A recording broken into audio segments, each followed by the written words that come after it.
Hello, Betty. What's the problem? I haven't got a problem. I've got fucking problems. Plural. Wanna hear? Sure. This is Margaret Prescott, host of Sojourner Truth. This past Saturday marked the 6-year anniversary of the Fukushima Daiichi disaster, the largest nuclear disaster in a quarter of a century, the worst since Chernobyl in 1986. The disaster took place on March 11th, 2011. Northeastern Japan was hit by a massive earthquake, 9.0. Then a tsunami, destructive tsunami, followed, wiping out towns one by one.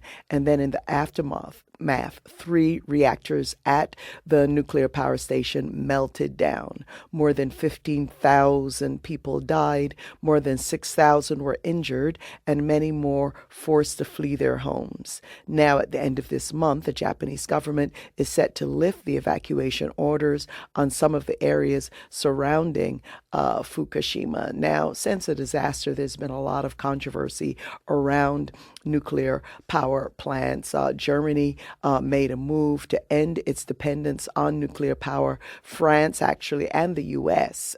Increased dependence on nuclear power, or at least continue to build nuclear power.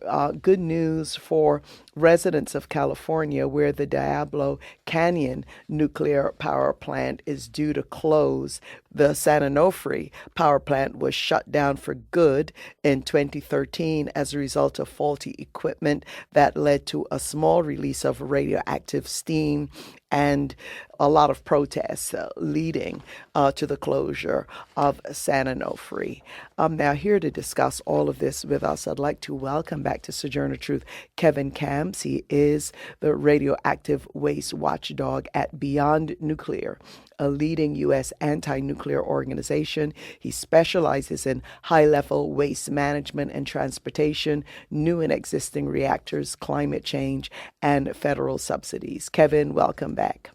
Hi, Margaret. Thanks a lot. Yeah, Kevin, I think we actually caught up with you the day of the disaster at Fukushima. Now, of course, for people living in Japan who may have to return to the area surrounding Fukushima, they have concerns, and I'd like to hear your view on why they should be concerned. But also, people in the U.S. may not realize that the accident also had a reaction on the environment here in the United States. So why don't we start with that in terms of the reaction, the impact in the U.S.?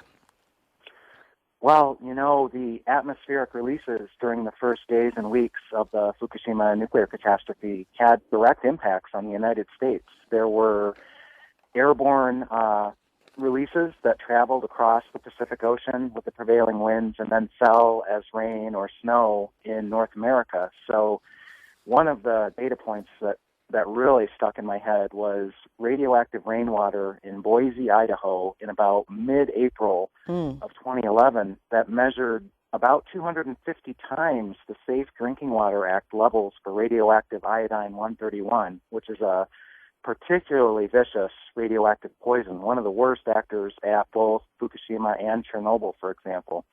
And that was just radioactivity traveling with the winds and then falling down. And actually in the state of Virginia, just days into the nuclear catastrophe, there was a warning from the state to residents of Virginia, don't drink rainwater. If you collect rainwater for drinking in a cistern, don't drink it until further notice. So it's this hodgepodge response by state and federal government in the United States that was very alarming, that they didn't even know how to handle it. And, the worst impacts, though, were close in Japan. That's where the radioactivity was the worst. Right, and we'll be talking with nuclear expert Arnie Gunderson, too, as part of our coverage of the anniversary, which happened this past Saturday of the accident. Now, there were also reports of this cesium-134 which is referred to as a fingerprint of Fukushima. I mean, you mentioned the drinking water, but also looking at an article from December of 2016 that seawater samples taken from Tillamook Bay and Gold Beach in Oregon that is showing up there, and also it's been detected in Canadian salmon. So it Yeah, continues beyond what we initially saw after the that, accident. that's another startling factoid about Fukushima is that by a couple years ago, the plume of radioactivity in seawater had come all the way across the Pacific, and to the point where a doubling of radioactive cesium, artificial cesium, radioactive cesium in seawater was detectable along the west coast of North America. So you take the other sources of artificial radioactivity in the Pacific from bomb test fallout that happened over the course of decades, routine so-called releases of radioactivity from the nuclear power industry into the ocean. You take all that, and Fukushima doubled it. Mm. So that's another impact. And then you mentioned the fish. That's a real concern, is the bioconcentration of radioactive poison in the seafood supply, and the top predator species are going to be the worst, and then of course humans eat those. So we knew as we found out on the first anniversary, so that would have been March of 2012, that scientists had detected radioactive cesium in bluefin tuna as early as August of 2011 off the west coast of North America. What had happened is, as young tuna, they were on the northeast coast of Japan. They had picked up contamination in their flesh, and then faster than even the currents or diffusion would carry it, these fish brought it all the way to the west coast of North America by swimming there. So radioactivity gets around. It's not a very big planet when it comes to a nuclear accident. Yeah, so everybody out there eating sushi, who knows what contamination we're devouring here.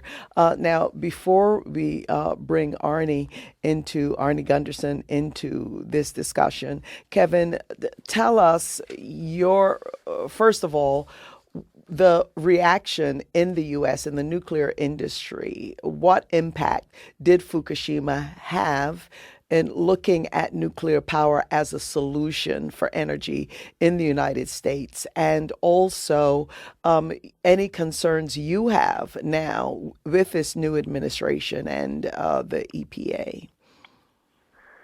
Well, both in Japan and you mentioned Germany and even in the United States, Fukushima has had a huge impact on public perceptions and actions regarding nuclear power. So Arnie can speak more about it, but he played a key role, as did many folks, in the shutdown of San Onofre in 2013.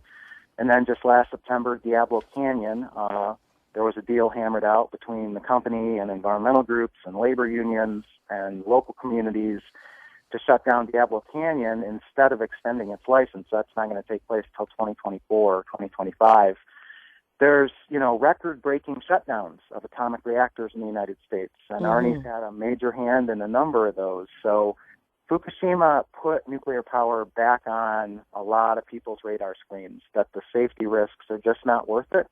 There are other sources of electricity that happen to be cleaner and cheaper and just as reliable, so why aren't we using them? And Germany is leading the world in that regard. All right. Okay. So, Kevin, thank you for that. And we're going to be continuing to follow this. A lot of environmental concerns. There's a March of Scientists coming up in April, I believe, on Washington, D.C. And who knows what we're going to be facing in the future. So we appreciate you joining us, Kevin Camps. Thank you. Thanks for having me. This is Margaret Prescott, host of Sojourner Truth, and we are marking the 6-year anniversary of the Fukushima disaster, the largest nuclear disaster in a quarter of a century since Chernobyl. Chernobyl was 1986. I'd like to welcome back to Sojourner Truth a man who really, in the period after Fukushima, was regularly on our show, helping us to understand what is going on. Arnie Gunderson, nuclear power expert, holds a nuclear safety patent, was a licensed reactor operator, a former nuclear industry senior vice president, and Arnie also managed and coordinated projects at 70 nuclear power plants in the United States. And in February and March of last year, Arnie worked in Japan teaching scientists and citizen scientists how to collect accurate radiation data and more. Arnie, welcome back. Hey, Margaret. Thank you for having me again. It's nice to hear your voice. Okay, so Arnie, Kevin talked about the key role that you have been playing since the accident. Of course, you played a key role prior to the accident. Tell us something about the work that you were doing in Japan itself. Well, first off, I'm trying to remove from my lexicon the word accident. An accident is when an owl hits your windshield in the middle of the night and totally unforeseeable. A disaster is one that is foreseeable, and that's what we really have in Fukushima. When you build a 12-foot tsunami wall and you know that 50-foot tsunamis can occur, that's not an accident. That's a disaster. When I was over there, it was amazing. The inhumanity of the Japanese government and Tokyo Electric to their own citizens. My biggest takeaway is that radiation's everywhere, and I ran into doctors who were deliberately and knowingly distorting the medical records of people. I had a woman whose hair fell out. She had a bloody nose for 2 months. And she had splotches all over her body, and she lived about 3 miles from the reactor. And her doctor wrote it up as stress. So, as being a scientist, if I ever try to go back and find out, what illnesses were caused by the disaster, it's very hard to find medical records that haven't been doctored by the doctors. We had one doctor who was actually put out of business because he refused to do that. He put radiation on their on the medical forms, and the government refused to reimburse him for his services. So the epidemiological record is being totally misconstrued by the nuclear industry. And it's very difficult now as a scientist to go back and try to recreate what actually happened. Right. And, of course, several hundred people plan to move back as soon as April to the area surrounding Fukushima. But 53% of former residents, according to a government poll taken last fall, they don't want to return. And a lot of people are afraid to return. Should they be? Oh, absolutely. They're in a situation where damned if they do and damned if they don't. What's happening is the people that moved out are having their stipends withdrawn unless they move home. So, they can't live away because they're losing money, and the only way to retain that income is to move back into a contaminated zone. What I found, I took hundreds of samples, and we're working on a scientific paper, and it takes time, but radiation's everywhere. I found it at, I went into convenience stores, 7-Elevens, and the floor mat, I would sample the floor mat, and it's loaded with radioactivity. This is in areas where people live. I even found radiation in Tokyo, significant radiation. I mean, if it was in the United States, it would have to go to a radioactive waste dump. And this was in the flower pot right outside of Japan's Atomic Energy Commission. They call it METI. And here we are. We're going to have the Olympics in 2020, and the whole country is contaminated. It's serious, and but cancers don't start until about 10 years out. So everybody can ignore the problem, with the exception of thyroid. There's been a noticeably statistically meaningful increase in thyroid cancers, which happen very quickly. But all the other cancers are years out, and so. Don't worry, be happy. They're gonna try to get more plants online, and then mask the health effects by distorting the records. Yeah, and just remarkable. I mean, looking at some of the data at the site, 400 tons of contaminated water created every day.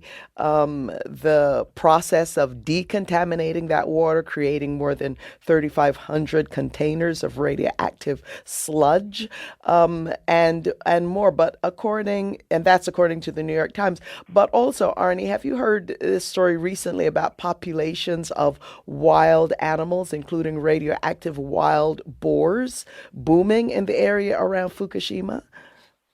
Well, the population is growing because there's no natural predators. It's interesting. One of the hunters gave me some wild boar meat while I was over there, and I put my Geiger counter on it, and oh my God, it was highly contaminated. These, and I also chased radioactive monkeys through the forests and measured their poop, and I walked out on fields where there were cattle and measured the cow plop and stuff like that. That it's in the intestinal tracts, it's in the meat and the organs of all these animals. And Dr. Tim Mousseau is already finding abnormalities in some of the animals that reproduce quickly. Birds and insects and things like that. Arnie, when something huge happens and the people's attention and the news focuses on it for some time. I mean, with this 6-year anniversary, I really didn't see a whole heck of a lot of coverage. But we still have to be concerned about the possibility of nuclear accidents. I mean, I'm looking at an article actually from today about Kentucky. I mean, with that in coal country, they are on the cusp of opening the door to nuclear power. The argument could be made of stopping the reliance on fossil fuel and people seeing nuclear power as some kind of clean alternative. But back, in Kentucky, they had a horrible situation with storing toxic waste. I think it was back in the 1960s and 1970s, where 800 corporations dumped millions of cubic feet of radioactive waste at a site. Nuclear reactor was never built. But what are your concerns now as this debate continues about nuclear power as an alternative, a kind of as ironic as it might sound, clean energy? Arnie Gunderson. Yeah, that's a great question. There's two pieces to that. First is there's 99 operating nuclear reactors, and we're kidding ourselves if we think an accident can't happen here. We can have a disaster just like Fukushima Daiichi. As a matter of fact, 24 of these reactors in the United States are identical to the Daiichi reactor. So to think that just because these plants have run for 30 years doesn't mean that tomorrow might not be a bad day is really wishful thinking. But the new reactors are so expensive that they make no sense. We did a 2-minute animation on the Fairewinds site. And if your listeners would like to go up Fairewinds, FAIREWINDS, and look up smokescreen, we talk exactly about what you're talking about. The cost to build a nuclear plant and the enormous time to build a nuclear plant actually makes global warming worse. And the reason is that that money could be better spent quicker and more. You could build more of it. Solar or windmills or energy efficiency. So we'd be better spent, instead of building a new generation of nukes for $10 trillion that would only solve about 10% of the problem and take 50 years to build. Instead of investing that $10 trillion in a 50-year project, you can build windmills and solar collectors right now to begin to bend the curve. Economists call it the opportunity cost. If you're going to spend money on one thing, that money is then tied up and you can't spend it on something else. Yeah, and finally, you just have a minute or so, Arnie, but you mentioned the climate, the warming of the climate. I mean, we now have a EPA and somebody in the EPA who is a climate warming denier. What are your concerns now moving forward as, we still hope for wind and solar and clean energy, but a lot of people are very, very worried about what the future might look like, Arnie Gunderson. Yeah, across the board, especially at the EPA, but across the board, we're seeing a war on truth and a war on fact and a war on science. And, truth and facts and science say that global warming is happening. And truth and facts and science would also support a whole bunch of other arguments, too. But the EPA is ignoring truth and fact and science to pursue a political agenda. Right. Well, Arnie, quickly give your website so people can get information. And all the best to Margaret, who I know she works closely with you. The website is Fairewinds, FAIREWINDS.org, and we're a 501c3 nonprofit, and there's lots of great stuff on the site. Well, Arnie, come back soon. Thank you for joining us.